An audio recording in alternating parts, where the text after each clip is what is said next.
देश भर में कोरोना वायरस ने पकड़ी रफ्तार। अब तक 46,000 के पार हुई कोरोना संक्रमितों की संख्या। 1568 की कोरोना से हुई मौत। 24 घंटे में कोरोना के 3900 नए केस आए सामने। 195 लोगों की गई जान।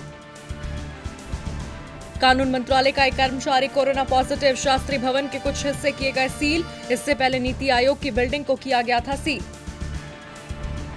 केंद्र सरकार का विपक्षियों को जवाब। कहा, मजदूरों से ट्रेन का किराया लेने की बात कभी नहीं कही। 85% किराया केंद्र और 15% राज्य सरकारें देंगी। विपक्षी दलों ने केंद्र और रेलवे पर मजदूरों से किराया लेने का लगाया था आरोप। कोरोना संकट के बीच महंगाई की मार। दिल्ली में शराब के बाद अब तेल भी हुआ महंगा। पेट्रोल 1 रुपए, डीजल 7 रुपए हुआ महंगा।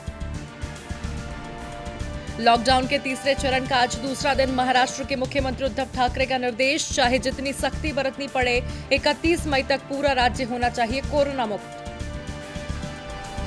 राहुल गांधी ने नोबेल विजेता इकोनॉमिस्ट के साथ किया संवाद। अभिजीत बनर्जी ने की कर्ज की ईएमआई माफ करने की वकालत। कहा, कुछ समय के लिए ईएमआई का भुगतान सरकार करे। बीजेपी नेता कपिल मिश्रा ने केजरीवाल सरकार पर साधा निशाना। कहा, दिल्ली में सरकार फेल, मौत के मुंह में झोंके जा रहे हैं गरीब। केजरीवाल करोड़ों के विज्ञापन के नशे में धुत। महाराष्ट्र में उद्धव ठाकरे और नीलम गोरे विधान परिषद चुनाव में शिवसेना से उम्मीदवार। 21 मई को होगा चुनाव। नामांकन दाखिल करने की अंतिम तारीख 11 मई और नामांकन वापस लेने की अंतिम तारीख 14 मई। प्रशांत किशोर ने ट्वीट कर नीतीश कुमार पर कसा तंज। कहा, बिहार के लोगों के लिए कुछ नहीं करने वाले नीतीश कुमार। कह रहे हैं केंद्र ने उनके सुझाव पर लोगों के लिए ट्रेन की शुरू। क्या गरीबों से भाड़ा लेने का सुझाव भी आपका ही? ओडिशा सीएम नवीन पटनायक की चेतावनी। कहा, दूसरे राज्य से लौटे लोग जिम्मेदारियों को समझे। नियमों का उल्लंघन करने वालों पर होगी सख्त कार्रवाई। बीते दिन क्वारंटीन सेंटर्स में रह रहे लोगों द्वारा नियमों का उल्लंघन और वहां तैनात अधिकारियों से दुर्व्यवहार करने की आई थी खबर। उत्तर प्रदेश के सीएम योगी आदित्यनाथ का विपक्षी दलों पर निशाना। कहा, सियासी स्वार्थ के लिए कुछ लोग कमजोर कर रहे हैं कोरोना वायरस की लड़ाई। जो लोग अपने शासनकाल में गरीबों के लिए कल्याणकारी योजनाओं का पैसा हड़प जाते थे, आज सीधे गरीबों के खाते में पहुंच रहे पैसे से बौखला रहे हैं। विदेश से भारतीयों की घर वापसी। विदेश में फंसे नागरिकों को 7 मई से लाया जाएगा भारत। नागरिकों से वसूला जाएगा किराया और 14 दिन क्वारंटीन में होगा रहना। दुनिया भर में कोरोना का कहर जारी। अब तक 36,46,000 के पार पहुंची कोरोना मरीजों की संख्या। 2,52,000 से ज्यादा लोगों की हुई मौत। करीब 12 लाख लोगों को किया गया ठीक। ईरान ने अपनी मुद्रा से 4 जीरो हटाने का लिया फैसला। नाम भी बदलेगा। इस प्रस्ताव को अयातुल्ला खामेनेई की अध्यक्षता वाली समिति के समक्ष किया जाएगा पेश।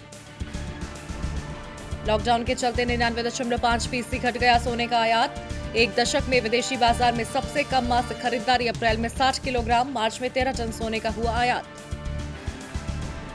औद्योगिक गतिविधियों के ठप पड़ने के कारण अर्थव्यवस्था बुरी तरह प्रभावित। अप्रैल में मैन्युफैक्चरिंग परचेजिंग मैनेजर्स इंडेक्स गिरकर 27.4 पर पहुंचा। लॉकडाउन से पहले मार्च महीने में 51.8 पर था पीएमआई इंडेक्स। शोएब अख्तर ने टीम इंडिया का गेंदबाजी कोच बनने की जताई इच्छा। कहा, मौका मिला तो होगी खुशी। भारतीय गेंदबाजों को बनाऊंगा आक्रामक। सोशल डिस्टेंसिंग का उल्लंघन करने पर जर्मन क्लब हेर्था बर्लिन के फॉरवर्ड सालोमन सस्पेंड। साथ ही खिलाड़ियों से हाथ मिलाने का वीडियो सोशल मीडिया पर किया था शेयर। 16 मई से शुरू हो सकता है German football league. Multiplex association की अपील। थिएटर्स का सपोर्ट करे प्रोड्यूसर और कलाकार। इनके खुलने पर ही फिल्मों को रिलीज करे प्रोड्यूसर्स। सारा अली खान, आयुष्मान खुराना और कृति सेनन ने की फैन से फेक न्यूज न फैलाने की अपील। वीडियो मैसेज में बताया इसके नुकसान। इस पहल को टिकटॉक इंडिया ने किया शुरू।